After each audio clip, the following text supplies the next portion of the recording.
Welcome to the Sacred Emergence Podcast. I'm your host, Michelle Wong, and I'm so thrilled that you're here. This is a place where you'll be guided to living your most aligned life so that your truest, most radiant self can emerge. We'll be jamming on topics ranging from spirituality, entrepreneurship, to wellness and lifestyle design, and everything in between that can support you to grow, evolve, and shine, all the while not taking ourselves too seriously. So if you're ready to step into your leadership, break through limiting beliefs, own all of who you are, and expand in abundance, grab yourself your faith cup of tea and let's dive in. Hey everybody, welcome back to another episode of Sacred Emergence. It's Michelle Wong here, and I'm so excited for today's guest. Today's guest is Tricia Bolender, executive coach and strategy consultant, and a really good friend of mine. And so I'm just so honored that you're here, Tricia. Welcome. Thank you so much, Michelle, for having me. I've been really excited for this conversation. I know. I'm like, you are such an amazing person. And I can't believe we've only really known each other like this year. This year. And we live in the same city and we've never actually met because COVID. Right. Like we had our conversation and then COVID hit. Yeah, so crazy. And but I feel like I just know you, yeah. And your work is phenomenal, and I'm excited to dive into it today. Your work is called Sacred Power. Yes. And I'm excited to learn more and how that came to be, and just kind of jam on this topic, because I know it's incredibly powerful for women, and just knowing how we met through Mama Gina's community, but then we have so many mutual friends outside of that. I'm like, how, that is just such a small world, right? Totally. I know. Yeah. Okay. So let's share what Sacred Power is and then how that came to be for you. Yeah, well, it's funny. It's interesting that you mentioned Mama Gina, because, she talks about a reclamation, right? Like a reclamation of a word. And I talk about a different P word, and that's you could power. say pussy. Yeah, I didn't really know sort of who's, but actually I just should have figured that this is your podcast. So it's okay to say pussy, a reclamation. So she talks about pussy, right? Like reclaiming that word. And for me, it's, and it's related to that, but this idea of power. And for so many of us women, power has become a bit of a dirty word. I mean, if we look at the leaders who are in power or perceptions of power, like so often power has been used power over people. And basically what sacred power means to me is using power for good, like using power for love, using power for what's sacred. And we were all born with power. We were all born with particular gifts. And so often I see so many people diminishing their gifts. And I know this firsthand because I certainly did. And I spent much of my career really feeling like an imposter and playing small in so many ways. And I think, you brought up just meeting this year and everything that's happened this year. I think this year has really showed us more than other years just how crucial, how much of a role each of us has to play to create the world that we want to live in, because it's kind of fucked up right now. And the world is calling for a new kind of power. And that's really the stand that I take and that I help other people with. So do you work with everybody? Do you only work with women? Who are your clients? Yeah, so I work with heart-based executives and entrepreneurs primarily. And, it's mostly women, but I also work with men. So I work, the type of work I do, it's really bridging heart, head, and soul. And so it's people called to do that. And I work with leaders with exceptional mind and exceptional heart. And the leaders that I work with, and this is a range from, Fortune 1000 for-profit companies to social enterprises, to startups. But everyone who I work with, there's a reason that they're doing the work they do that extends beyond just them.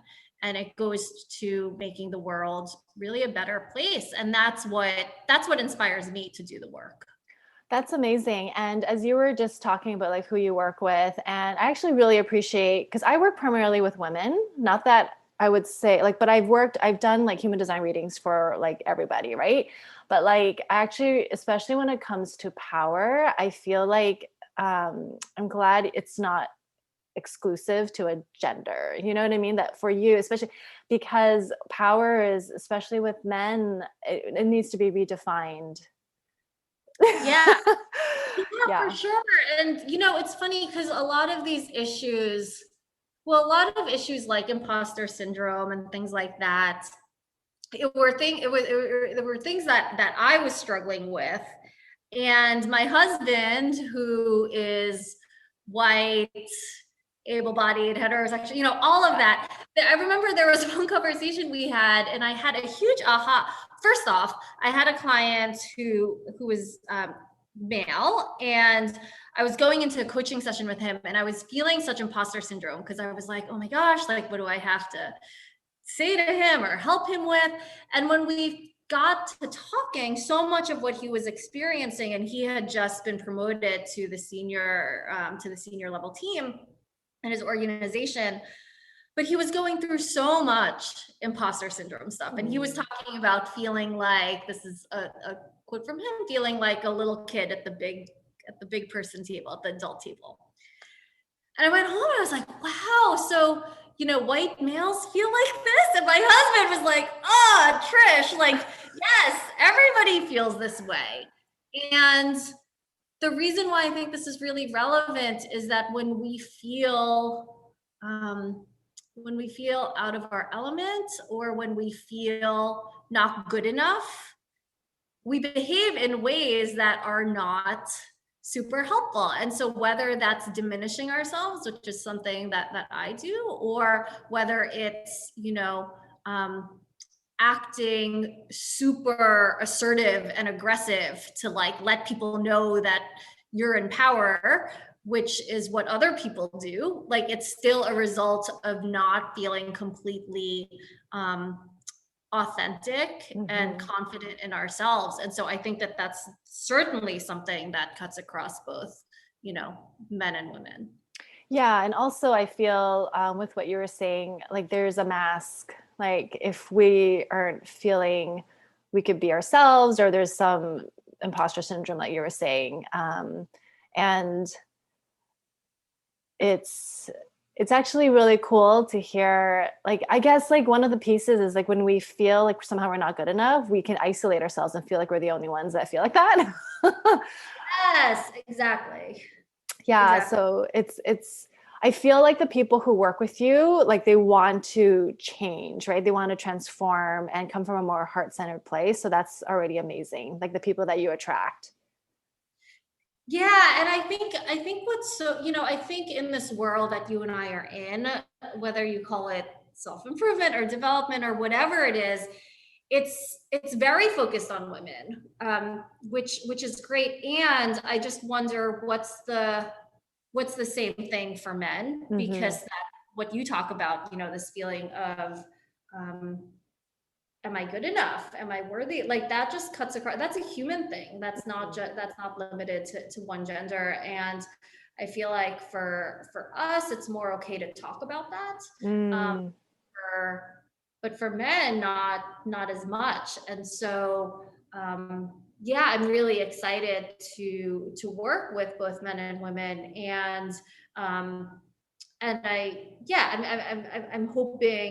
actually hoping I do more work with men, because it's definitely, I work mostly with women. Yeah. Yeah. Well, how did you end up doing this work? Because you have such an amazing educational background. Like when I first met you, like, I don't know, I think I did look at your Facebook page. I'm like, holy crap, Tricia's like so smart. And you're so down to earth. So what led you to doing this work? Well, so I have been strategy consulting my entire career. And so that work to me was just super fun on an intellectual level, and just getting to work with leaders around what's their vision for the organization and the growth. Like I love that. And I particularly love doing that work in the social sector and the social impact space. What I found through years of doing that work is that there's a difference between, developing a strategy, which can be this beautiful PowerPoint that, is distributed across the whole organization. It's one thing to develop the strategy, and it's quite something else to execute on it. And by execution, there's a lot of work done already around, how does the organization execute? But what I really mean is mindset work. And, what does it mean if you're working with a leader of an organization around organizational goals, but meanwhile, that leader is burning out. Or meanwhile, that leader is questioning, am I even the right person for this role as we grow in that way? And so I found that really to take that strategy and make it not only actionable, but really kind of, inspiring for the leaders, that there was this mindset element that often is missing from traditional consulting work, and where coaching can fit in. So in parallel to that, meanwhile, as I was doing all this consulting work, I have gone through so many stages of feeling like an imposter myself. I do a lot of work in healthcare and globally, particularly in the Middle East and in Asia, where things like being a doctor, being white, and being a man are very highly respected and valued. And being none of those three, have spent a lot of time feeling, not good enough or not worthy for that role.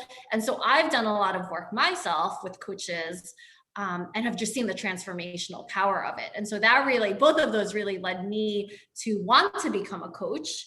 And I sort of saw these as two parallel things, consulting and coaching. And in the last year, have found such tremendous power in removing the swim lane and just seeing myself as both, as, a consultant and a coach, and weaving through that space. Well, it's okay. First, it's interesting that you say that, because when I was just what you're saying, like white doctor, American and male, it's so interesting, because when I was in Bali, I got sick. Like I got sick on the last day.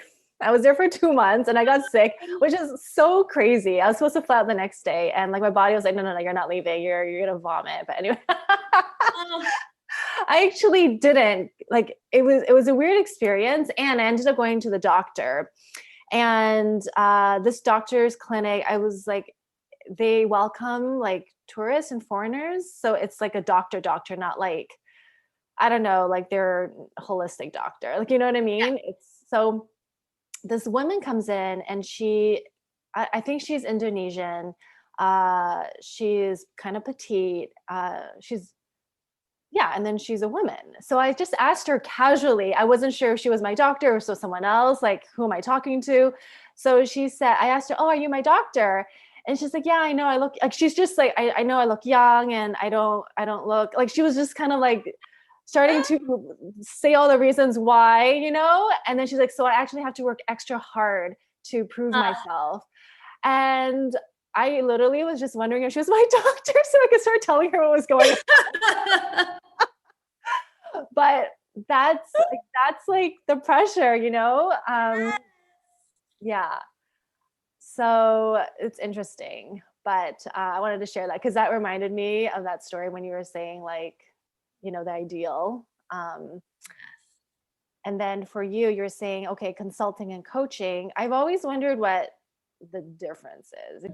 Yeah, it's a great question. And I think when I first did this, the main difference in my mind was consulting was for, at least the way I was doing it, was for organizations and governments.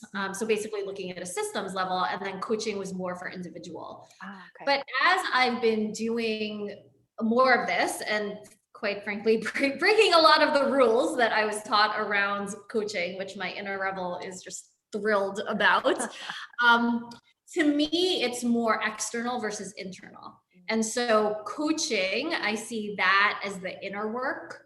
So mindset, alignment between head and heart and spirit and everything that's happening internally, individually, and as well as your relationship with other people and the system, but it's very centered on the individual. And then consulting really being the strategy. So consulting being sort of like the how do you do that, and what's the external strategy. The other thing is when working with organizations and systems, consulting, there's a lot, it's not just what happens in the meetings, it's what happens in between the meetings. And so what happens in between the meetings in coaching is that the client does their work, and then I get to hear about it at our next coaching session. In consulting, what happens between the meeting is I do the work.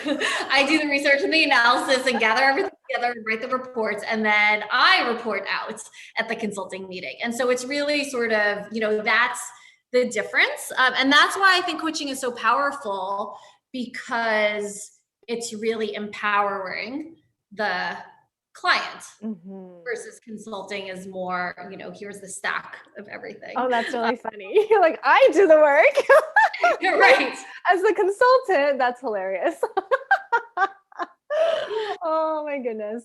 Okay. And then you mentioned like you spent time, you mentioned I know that you spent time in India.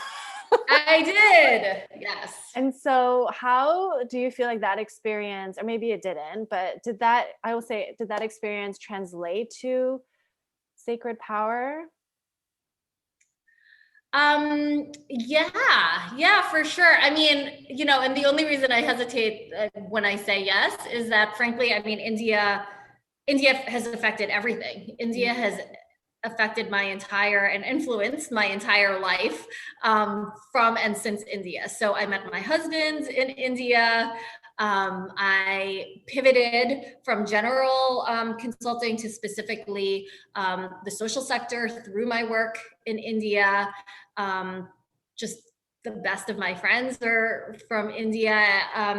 But the biggest way that it influenced my sacred power work is that I returned from almost 5 years in India feeling like a real utter failure. And so when I went to India, it was just meant to be for 1 year. It was through a fellowship program, and there was just a lot of excitement about the work, and we were doing really great things in opening maternity hospitals in India. And when I left 5 years later, almost 5 years later, to me, it was a very public failure, because we were very communicative on our goals and how many hospitals we were going to open.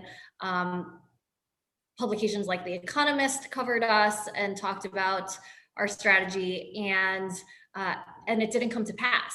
And as head of strategy and marketing, I felt a lot of that weight on my shoulders. And so when I came back to the States from that, it really called into question. I don't know. I just felt like a failure is what I have to say about that.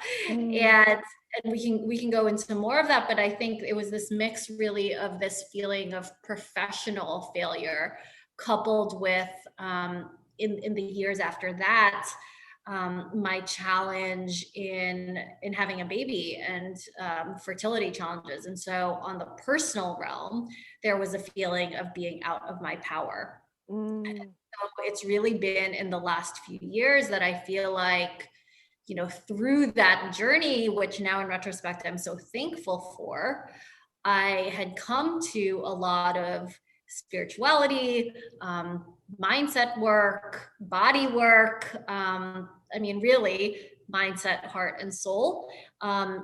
and have really just, I feel like I have personally transformed over these last few years in a way that if that hadn't happened, I wouldn't have. And now I'm really excited to share my learnings with people who would find that beneficial, and want to step into their power. So yes, absolutely, India plays a big role in my sacred power work.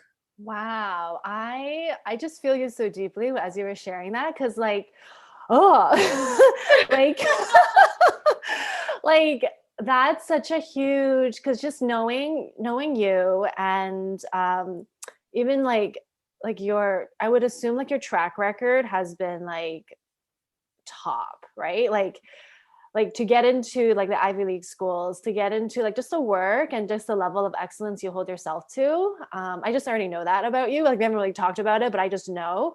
And to have that vision for your work and to return and not see that necessarily play out the way you wanted it to, that's huge. And then to be able to personally grow through that, I mean, that takes guts. That takes a lot of courage and just a lot of like, okay, like what's next? So I commend you for that. Thank you. Thank you. And yeah, and I really, and I want to just point back to our work together and learning about my human design, because I am passionate about learning and growth and evolution. But the other part of me, and maybe it's my introvert self, is, around keeping that to myself. And through our work together and learning I'm a projector, really taking in that other people can benefit from the lessons that I have to share. And so, really in this phase of my life, and I continue obviously to continue growing, but I have really a desire to get those lessons out there. Not necessarily so people don't make the same, I know we say that a lot, like, oh, putting this out there so you don't make the same mistakes that I do. Actually, my fears, my mistakes, those have propelled me forward. And so I don't wish for people, if I look at my children, I'm not wishing for them to not failures, because it would propel them forward. And it's not about not failing, but what I do think it's about is not feeling shame when we do. Yeah, and it's what's interesting is like, just because you mentioned human design, there are some profiles. So in human design, there's a profile which is really about how kind of like your archetype and your personality in the world. There are some profiles, or yeah, where failure is a part of it's natural. It's like you need to fail in order to learn and grow, and you need it as life experience. But we're taught that failure is bad and blah, blah, blah, all the labels, that we can be conditioned to not fail and want to be perfect. And therefore we don't try things. Yeah, for sure. I mean, any TED talk you see, they're all talks on failure, right? It's all talks on failure and then what they did from that failure. I think the next step, I think where we collectively can push our boundaries more, is being more open when we're in the midst of that failure. So, still as a society, I think we've gotten a lot more comfortable with talking about failure, as long as it's then led to success. And then of course, every success story, we get to talk about all the failures that happened before, like the Thomas Edison quote, on inventing light bulbs. But I think, getting to a place, and this is another connection we have as women speak, even though we never actually did it together, but strengthening that muscle of being comfortable talking about failure as it's happening to lessen the shame. I think that's a big thing that we need as well. That's interesting, actually, because that is true what you're saying. Like, when you're in the midst of it, you don't share it until you've come through it. And I can see how, like, if you're using it as a platform to process stuff, and if you have a business and maybe your audience is like, okay, where are you going with this? And that's different than saying like, okay, this is actually not working as planned. And just being more transparent of, okay, we're kind of dealing with it right now and to be continued. Yeah, and who we are as we're navigating that failure, right? And you and I share a mentor and a coach, Melanie and Lair, and I really resonated with how she talks about this, where you don't have to share the specifics. Like, I'm going through something, but when I go through something, like, this is what I do. This is how I lead myself. Yeah. Through that. And so, being open about that, I think, is a big part of leadership, because it's not just the butterflies and the rainbows, and sometimes it does, in this, particularly in this world of entrepreneurship that we're in, I love seeing all of the Facebook posts of how amazing people are doing, and sometimes it can be hard to see that if you're not doing as well, because it's like, oh, am I doing something wrong? Yeah. And no, we all have hills that we're climbing, as well as celebrations. Yeah, it's so funny because this is where like social media can become so fake. It's like we only share the good. We don't share the actual journey, we only share the celebration. And then it becomes one-dimensional. Yeah. And then it's hard to connect. And I feel like that's a facade that needs to be taken down, if people still feel like they can only share the good side. Yeah, and it's interesting, because I think you and I are in similar worlds, and I imagine both of our Facebook like groups are very curated and things like that. And so I feel like I'm in, in the past, I've been in Facebook worlds where it's very negative. And so it was such a pleasant, not surprise, but it was just like so great to be in all these new worlds where we could state our celebrations, because oftentimes it's like, oh, you shouldn't talk about that. You shouldn't talk about how much money you're making or your successes or whatever. And so I'm very grateful to be in those places where we can celebrate very openly. But I agree with you that it's sort of, real life it's a mix of, the ups and the downs, and being transparent about both. Yeah. And I think that maps also to like what is leadership and what's power. I think it's like the ability to be vulnerable, right? To, because you were saying the heart, the mind, the spirit, the soul, like all of that. And what's really funny? I caught your live because I know you're also doing the 360-day lives, which is incredible. So everyone follow Tricia. She has a lot of wisdom in her lives, and they're like, I like that it's short, Projector style. Projector style. Facebook Live projector style. Hashtag, yeah. And you were sharing how you're getting it trademarked, Sacred Power. Yes. Which is incredible. And I love how you shared your conversation with a lawyer of like the what else? Can you share that? I love that so much. Oh my gosh. Thank you, Michelle. Yeah, it was such a fun. So I met with a trademark lawyer. I hired a trademark lawyer around Sacred Power, and we started to fill out the application together. And the lawyer asked, well, what are you using it for? To which I answered. And then the next question is, what do you plan to use it for? And so, there were some things that were pretty obvious, like, an online course and, things like that. And she said, okay, what else?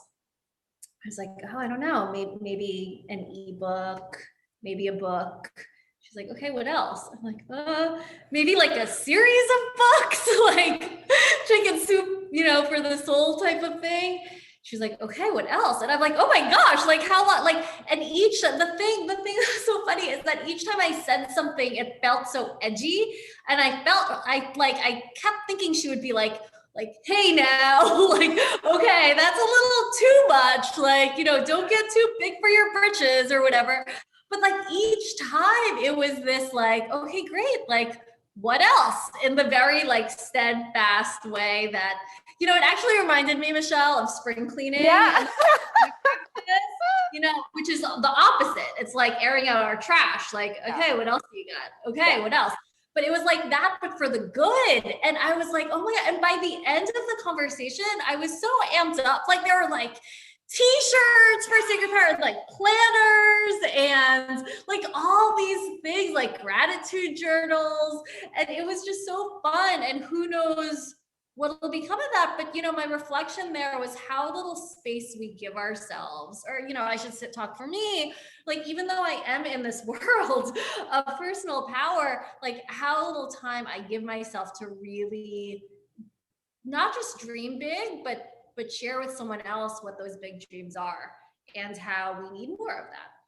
I love that, because as you were sharing it, I could feel like when I was watching your live, I was like, oh my God, I could actually feel like I know exactly what you were experiencing in terms of like, can I share more? Like, what else is there? I'm like, oh my God, is she going to stop me? Like, and it's like, oh my God, like we're so not taught to dream big. Like, like we really aren't.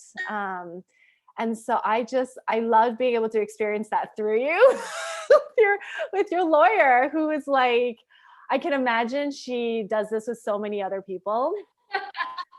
And just like, oh, I love this part because I get to really like tease it out of them, Yes. Yeah. So you were saying about spring cleaning for listeners who like, what are they talking about? So like, so Mama Gina, who you can actually look her up, and I can put in the show notes at mamaginas.com. She wrote the book Pussy of Reclamation and Mama Gina School of Womenly Arts. So she has this method called spring cleaning, where it's a really good process to, like what Tricia said, air out your trash. Not air it out, but just take it out of you so that you don't carry it around you. So spring cleaning is a method. It's a tool that we were taught when we went through our school. And it's also in her book, Mama Gina School of Womenly Arts by Regina Thomas Sauer. So yeah, I love that. So I was saying, like, I just love how your lawyer really went through that process with you to really dream bigger and see what's possible. And how fun is that? Because we're really not taught to dream big. Yeah. And, just hearing you explain spring cleaning, what was going on in my mind is just why spring cleaning is so effective, and why I think that conversation with the lawyer was so effective was there was no judgment. Right. And so whether you're talking about something that's annoying you, the way we do it in spring cleaning is just there's no judgment. And so because there's no judgment, it's actually quite easy to release it all, because there's no energy that then becomes sort of hooked.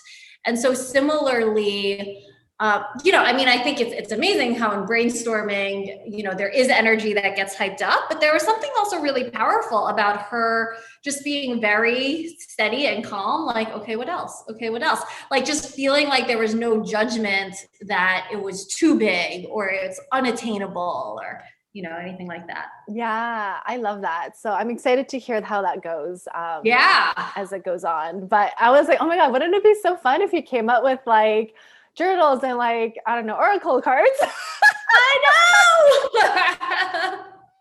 Like all the things, right? So. Oh my goodness, oracle cards. I did not even think of that. Yes. Oh, add it to the list. Oh, well, amazing. This has been so fun, and just like learning more about you and like what is to come. I'm so excited. How can people find out about your services and learn more about your world? Yeah, thank you. So my website is triciabolender.com, and that has all my contact information. So they can go to my website. Cool. And you're also on social media? I am. It's Tricia Lords is my Instagram, Lourdes. Okay, cool. So all of that is going to be in the show notes. And thank you so much for your time, Tricia. It's always a blast. Yeah, this is so much fun, Michelle. Thanks so much for having me on. My pleasure. Okay, everybody, if this resonated with you, please share this episode, tag us on Instagram and the stories, all the things, and hope you guys have a beautiful day, and I'll talk to you soon. Cheers. Join our free private Facebook group community, Sacred Emergence, to receive more connection, guidance, and support, and take part in our 5-day Inner Confidence Challenge to not only boost your confidence, but to help activate your inner leadership. Details in the show notes. Thank you for listening to the Sacred Emergence podcast. Make sure you subscribe so you don't miss an episode, and thank you in advance for sharing this with others who can benefit. Until next time.